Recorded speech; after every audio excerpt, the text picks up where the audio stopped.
हाय दोस्तों, हूँ छूं बारोटेला। આપણે બનાવી રહ્યા છે દાલ મખની। દાલ મખની બનાવવા માટે 3 ભાગના અડદ અને 1 ભાગના રાજમા એ રીતે મેં રાત્રે પલાળી દીધા છે અને પ્રેશર કુકરમાં વાફ્યા છે। જે રીતે તમારું કઠોળ ચડતું હોય એ રીતની વિસલ વગાડી અને ચડવી લેવા। એમાં મેં મીઠું, હળદર અને 2 ચમચી ઘી નાખીને બાફી લીધા છે। તમે જોઈ રહ્યા છો કે એકદમ આપણા અડદ પણ ચડી ગયા છે અને રાજમા પણ એકદમ ચડી ગયા છે। તો એ રીતના આપણે એને વિસલ બોલાવી લેવાની છે।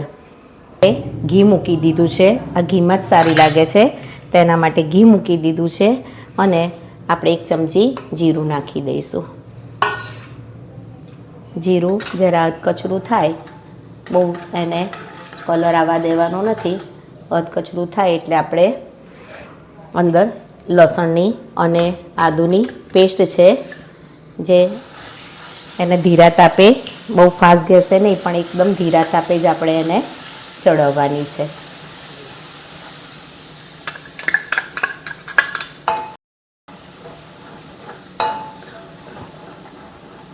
અને આમાં તીખાશ 2 મરચાં ક્રશ કરી લીધા છે।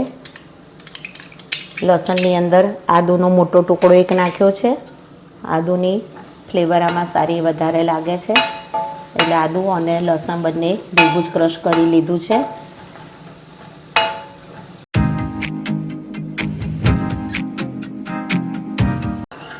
અને આ ટામેટાની પ્યુરી છે તે 3 નંગ ટામેટાં મેં બાફી અને આ રીતે એની સ્કીન કાઢી લીધી છે।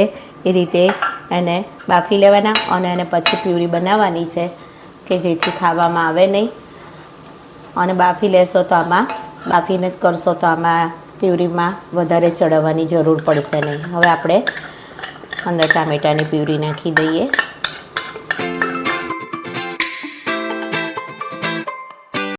તે ચડે ત્યાં સુધી આપણે એક મસાલો તૈયાર કરીએ। તો આપણે આ ગરમ મસાલો એના માટે બનાવીએ છીએ। તાજો જ કે 1 ચમચી જીરું નાખ્યું છે, 10-15 નંગ કાળા મરી નાખ્યા છે અને 1 ચપટી આખા ધાણા નાખ્યા છે। એને આપણે થોડાક બ્રાઉન થાય ત્યાં સુધી શેકી લઈશું।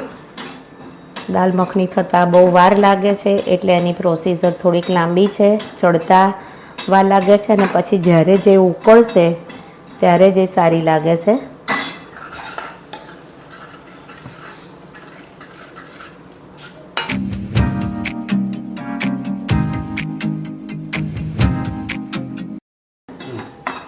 તો આપણો મસાલો શેકાઈ ગયો છે, એને આપણે એક પ્લેટમાં કાઢી લઈએ એટલે જલ્દીથી ઠંડો થઈ જાય।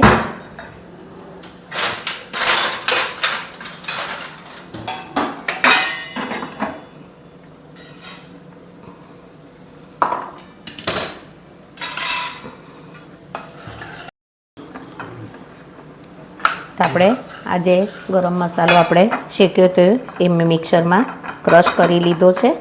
એને એક સાઈડ આપણે મૂકી દઈશું અને હવે આપણા ટામેટાં કમ્પ્લીટ થઈ ગયા છે। તો આ સ્ટેજ ઉપર આપણે થોડીક હળદર અને તીખાશ માટે તો આપણે જે લીલા મરચાં નાખ્યા છે, આ બહુ તીખી થતી નથી, આમાં આદુની ને એની જ ફ્લેવર આવશે। પણ જે કલરિંગ મરચું આવે છે, આ કાશ્મીરી મરચું મેં 2 ચમચી નાખ્યું છે। એને આપણે બરાબર હલાવી લઈશું। આ ગરમ મસાલો છે એ પણ આપણે અંદર નાખી દઈશું।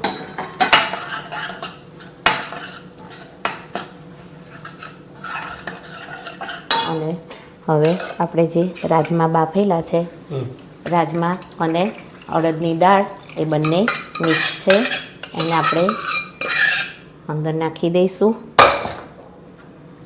મીઠું સ્વાદ પ્રમાણે નાખવાનું છે। મીઠું આપણે આમાં બાફતી વખતે પણ નાખ્યું છે અને હજુ પણ મીઠાવાળું આપણે અમૂલનું બટર આવશે એટલે એ પણ મીઠાવાળું જ આવે છે, એટલે એ પણ સ્વાદ પ્રમાણે આપણે નાખવાનું છે।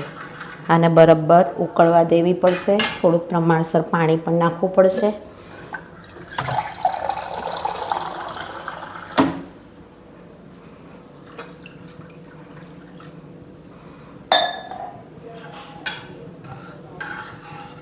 અને ઉકળવા દેવાની છે બરાબર આપણે.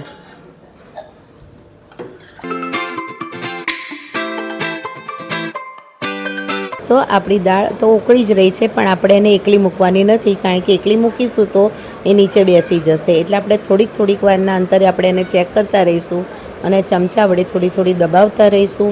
અને એવું લાગે તો આપણે થોડીક પાઉંભાજીના મેસરથી આપણે થોડી દબાવીશું તો એ ઘટ થઈ જશે. અને પછી એને પાછી આપણે ઢાંકી દેવાની છે અને થોડીક વાર પાછી ઉકળવા દેવાની છે. એમ 10-10 મિનિટના અંતરે આપણે એને ચેક કરતા રહીશું. હવે આપણે અમૂલનું બટર છે, જે મેં અમૂલનું વાપર્યું છે. તમારી જોડે હોમમેડ હોય તો પણ વાપરી શકો છો, પણ આમાં સારી ક્વોન્ટિટીમાં તમે નાખશો તો એનો ટેસ્ટ બહુ જ સરસ આવે છે. એમાં ઘી અને અમૂલના બટરની બહુ જ ફાઇન ફ્લેવર આવે છે અને આપણે નાખી અને ઢાંકી દેવાનું છે.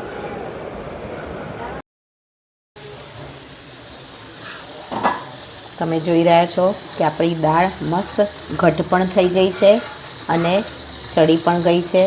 તો આ સ્ટેજ ઉપર આપણે ગેસની ફ્લેમ બંધ કરી દઈશું અને સર્વિંગમાં લઈ લઈશું. ફ્રેશ ક્રીમ છે, ઘરની હોમમેડ, એને આપણે અંદર નાખી દઈશું.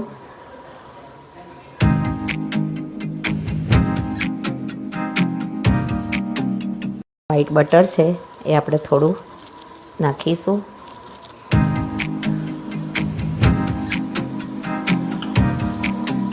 અને થોડાક જ ધાણા નાખીશું.